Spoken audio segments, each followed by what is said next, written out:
항상 수도사들, 수도승이라고 얘기를 하지만 그 사람들은 복음을 전하는 그런 열정들이 아주 강해서 이 사람들로 인하여서 스코틀랜드가 전체 다 복음화되어지거든요. 그 다음에 여기에 사람들이 이제 유럽에까지 넘어가서 복음을 전하는 그런 일들이 계속 됐었습니다. 그리고 이제 비슷한 시기에 또 로만 캐토릭에서는 거기도 이제 이름이 아우구스티누스라고 하는데, 아우구스티누스 그 수도사를 영국으로 파송을 합니다. 그래서 거기는 이제 캔터베리에 자리를 잡게 되죠.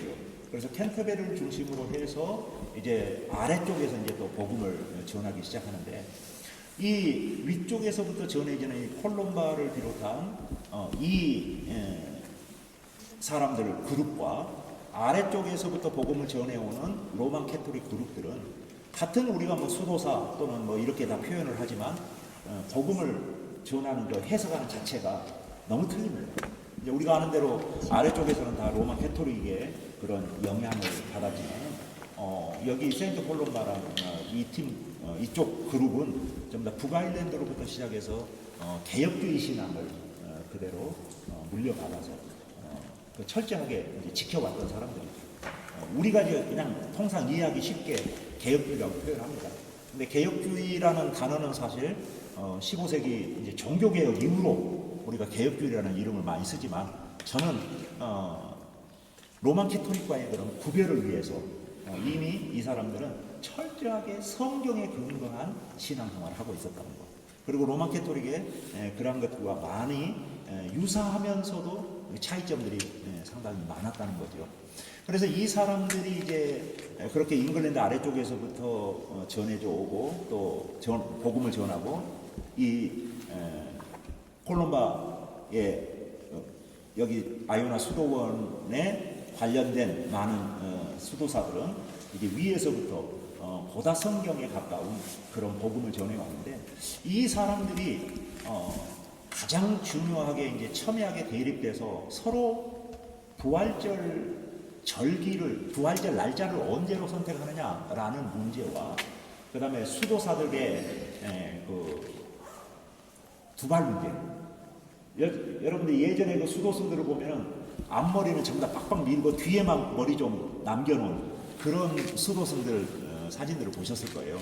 근데 그것이 바로 이 북아일랜드 계통의 이제 수도승들의 전형적인 모습이고, 아래쪽에 로만 캐토릭에서는 그러질 않았죠. 그냥 우리하고 별 다를 바 없는.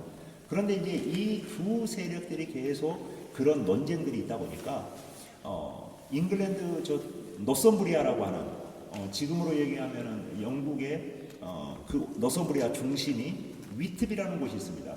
영국 동쪽 끝에 쪽이 있는데 그 잉글랜드의 중간 정도 동쪽에 있는 아주 작은 곳인데, 그 위트비에서 위트비 종교회의를 통하여서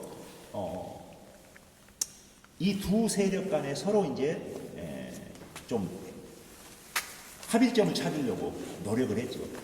그런데 이제 그때 그 회의 장소에서는 이 콜롬바의 그 후손들은 계속 아주 겸손한 자세로 그렇게 처음부터 그 회의 자리에 참여했지만, 아래쪽에서 올라온 로마 캐토릭의 사제들은 그 이제 주교들이겠죠. 그 사람들은 아주 고자세로 그렇게 강압적인 그런 태도로 했는데, 당시에 노스무리아 왕이 결국 그 회의를 소집을 했고, 왜냐하면 노스무리아 자기 왕국 안에서 같은 기독교를 하나님을 섬긴다고 하면서 두 세력들이 너무 첨예하게 교회 안에서 대립이 되니까 자기 왕국이 분열될 위기에 처하게 되니까 그것을 하나로 봉합하기 위하여서 당시 노스무리아 그 왕이 그것을 회의를 소집을 했는데, 결국 이 왕이 회의를 소집을 하고 양쪽의 신학적인 의견들을 다 듣고 난 다음에 이 노스무리아 왕이 로만 캐토릭의 손을 들어버린 거예요. 그래서 영국이 급속도로 이제 로만 캐토릭화 되어가는 그런 상황이 벌어졌습니다. 그래서 이제 그 이후로 이 로만 캐토릭의 영향이 아주 컸지만, 이 스코틀랜드 지역은 여전히 그 세인트 콜롬바의 영향이 더 많았죠. 그래서 이제 종교개혁 당시에도 이 스코틀랜드가 그래도 장로교 전통과 유산을 지금도 많이 갖고 있을 수 있는 아주 중요한 것을 두 가지로 꼽으라고 하면, 하나는 그동안에 전통적으로 내려오는 세인트 콜롬바의 그런 영향력이 컸고, 그 다음에 이제 1560년대 그때 당시에 1562년인데 그때 이제 최초 장로교 총회가 이제 내일 가보게 될 세인트 자일스 처치, 거기에서 세계 최초의 장로교 총회가 열려집니다. 그래서 이제 그 장로교 총회를 열고 주도했던 사람이 바로 존 녹스인데, 그 존 녹스가 그 모든 것들을 주도를 하면서 존 녹스의 영향이 컸던 거예요. 그래서 스코틀랜드 지역은 보다 개혁적인 성향으로 남아 있을 수 있었던 아주 중요한 근간이 바로 이 세인트 콜롬바와 그의 후예들을 통해서 그렇게 이어졌기 때문이다 라고 여러분들이 이해를 하면 좋을 것 같아요. 그래서 이제 영국의 기독교 역사는 사실 거의 2000년 가까운 역사입니다. 그래서 율리어스 시저가 영국을 정복하기도 했고요. 그리고 그때 이후로 계속 영국은 이 기독교적인 그런 영향력들이 계속 있었고, 그 시저가 나중에는 이제 로마의 황제까지 이루어지잖아요.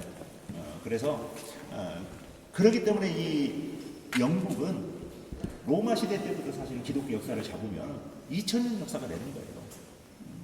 그래서 이제 간혹 우리 요즘은 그런 얘기를 많이 안 씁니다만은 제가 초기에 한 20여 년 전에 영국 와서 가끔 이런 곳에 오면 한국에서 오신 목사님들이랑 영국교회 무너지는 것을 한탄하고 가시는 분들이 참 많았거든요. 근데 그때도 제가 이제 항상 했던 얘기는, 저는 영국에 살아보니까 영국이 걱정이 아니라 한국교회가 걱정입니다 라는 얘기를 제가 많이 했었어요. 그 이유가 뭐였냐면, 영국은 기독교 역사가 2000년의 이 긴 기독교 역사를 가지고 있으면서 오늘날 교회의 모습이 이렇다고 하면, 우리 한국 교회는 사실 지금 불과 135년 역사잖아요. 1882년 그때부터 따진다고 해도 실제로 선교사가 공식적으로 들어온 것은 1885년입니다. 그러면 우리는 불과 130년, 140년이 안 되는 이 짧은 기독교 역사를 가지고 있기 때문에 우리는 이 영국을 보고 한탄할 그런 상황이 아니라는 거예요. 엄밀히 따지면 우리는 아직 기독교가 전체 국민들에게 뿌리 내리기도 전에 이미 그냥 싹이 조금 올라오다가 사그러져가는 그런 상황이지 않는가라고 저는 생각을 해봐요. 그리고 우리 한민족의 특성상 참 모든 것을, 새로운 것을 받아들이기를 너무 잘하잖아요. 새로운 거. 그런데 이 얘기는 뭐냐면, 더 이상 내 가치 기준에서 미달된다라고 생각하면 언제든지 과감하게 버릴 그런 국민성을 가지고 있다는 거죠.